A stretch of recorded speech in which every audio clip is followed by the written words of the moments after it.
Hello everyone, কেমন আছো তোমরা সকলে? আশা করি ভালোই আছো। আমিও ভীষণ ভালো আছি। আবারও তোমাদের কাছে নতুন একটি রেসিপি নিয়ে হাজির হয়েছি। আজ বানাবো একদম রেস্টুরেন্ট স্টাইলে কড়াই চিকেন। তাহলে চটপট বানিয়ে ফেলি, দেখা যাক কি লাগছে। আমি প্রথমে একটা মিক্সচার বলে একটা পেস্ট বানিয়ে নেবো। মিক্সচার বোলের মধ্যে আমি নিয়ে নিয়েছি কাঁচা লঙ্কা, শুকনো লঙ্কা, আদা ও রসুন। এটার একটা স্মুথ পেস্ট বানিয়ে নেবো। অন্যদিকে কড়াইতে তেল গরম করতে দিয়ে দিয়েছি। তেল গরম হয়ে গেলে আমি কুচো করা পেঁয়াজটা ভালো করে ভাজতে দেবো। অন্যদিকে ভাজা হবে, আর অন্যদিকে আমি মাংসটাকে, এখানে আমি 1 কেজি 500 গ্রামের মতন চিকেন নিয়েছি। চিকেনটাকে কি করব, আমি ম্যারিনেশন করে নেবো। ম্যারিনেশনের জন্য আমার প্রথম লাগছে টক দই, আদা রসুন পেস্ট, আর হচ্ছে শুকনো লঙ্কা গুঁড়ো, আর স্বাদ মতন নুন, কিছুটা পরিমাণ মাস্টার্ড অয়েল।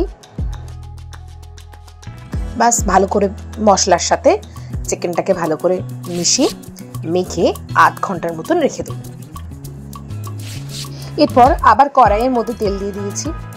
তেলের মধ্যে আমি ম্যারিনেট করা চিকেনটা আমি এক এক করে দিয়ে ভালো করে নেড়ে চেড়ে নেবো। এরপর দিয়ে দেবো হচ্ছে গোটা গরম মশলা।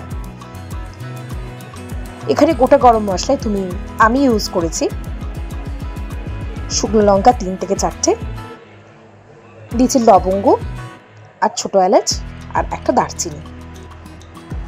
এরপর ভালো করে কষিয়ে নিয়ে আমি এখানে দেবো আদা রসুন পেস্ট, যে পেস্টটা প্রথমেই করেছিলাম। এরপর দেবো হচ্ছে পেঁয়াজ আর কাজু বাদাম পেস্টটা দিয়ে দিলাম, দেখো। এরপর দিলাম শুকনো লঙ্কা গুঁড়ো, দিলাম হচ্ছে স্বাদ মতো নুন। এরপর দেবো 1 চামচ হচ্ছে ধনে গুঁড়ো আর 1 চামচ হচ্ছে জিরে গুঁড়ো। বাস, আর কিছু লাগবে না। এরপর ভালো করে কষিয়ে যতক্ষণ না তেল না ছাড়ছে ততক্ষণ আমি ভালো করে কষিয়ে নেব।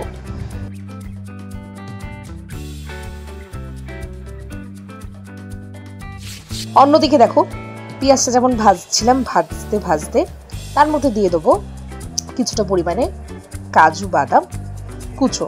ভালো করে ভাজা হয়ে গেলে, আচ্ছা, এখানে পেঁয়াজের রং কিছুটা বাদামি আর কিছুটা সাদা থাকবে। এরপর আমি একটি পাত্রে তুলে নেব। পেঁয়াজের হাফ পোর্শন আমি মিক্সচার পেস্ট বানিয়ে নেব, আর হাফ পোর্শন আমি পেঁয়াজ কুচিটা মাংসের গ্রেভির সাথে যখন কষানো হবে তখন আমি দিয়ে দেবো। এরপর আমি ভালো করে কষিয়ে নিয়ে তেল যখন ছাড়ার পর আমি কিছুটা পরিমাণে দুধ ও জল মিশিয়ে রেখেছিলাম, তাই দুধ জলটা এরপর মাংসের মধ্যে অ্যাড করে নিলাম। এরপর ভালো করে কষিয়ে নেব, নিয়ে একটা চাপা দিয়ে রাখবো। 10 থেকে 12 মিনিটের মতন আমি রান্না করতে দেবো। 10 থেকে 12 মিনিট পর চাপা খুলে ভালো করে মাংসটা একটুখানি 2 মিনিটের মতন ভালো করে ফুট দিয়ে আমি নামিয়ে নেবো। দেখো, আজকের আমাদের কড়াই চিকেন রেডি হয়ে গেছে। আর একটু গার্নিশিং এর জন্য আমি এখানে কোরিয়ান্ডার লিভস ইউজ করেছি। আর এটা রুমালি রুটির সাথে আমি সার্ভ করেছি। দেখো, বলো কেমন হয়েছে জানিও।